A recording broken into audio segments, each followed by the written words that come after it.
DJ Đàn Nói.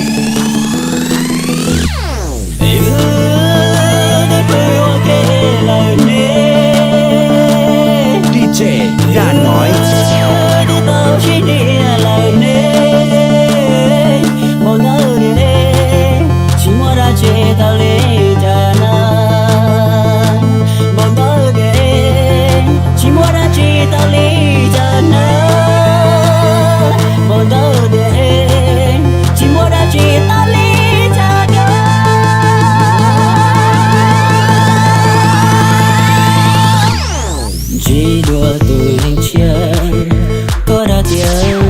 DJ Đàn Nói.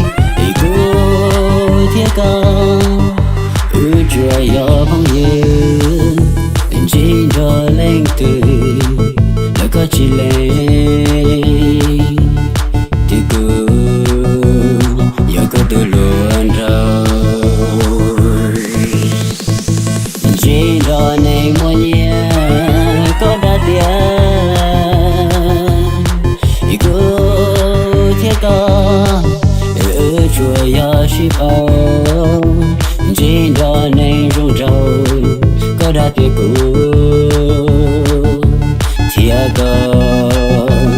chỉ tao mua đã chơi.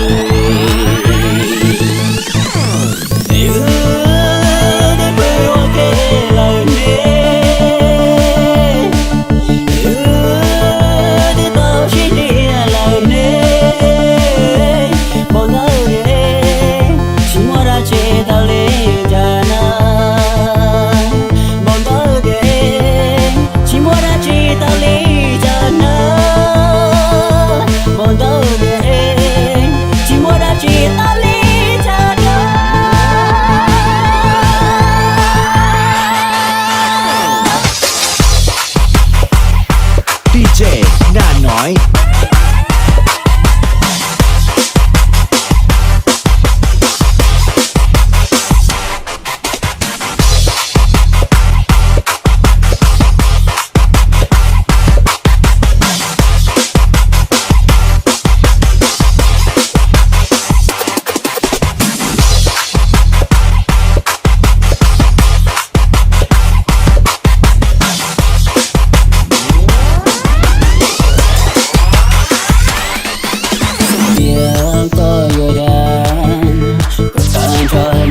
DJ Đàn Nói.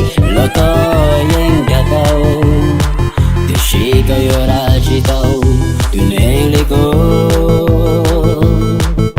vì ước ở lại từ đầu mua ra chỉ rong rong là nên với lúc chuyện còn ý đâu ta theo lo là nên còn ta để chỉ mua ra chỉ tao lý cho nó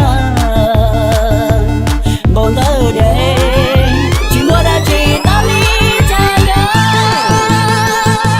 DJ Đàn Nói.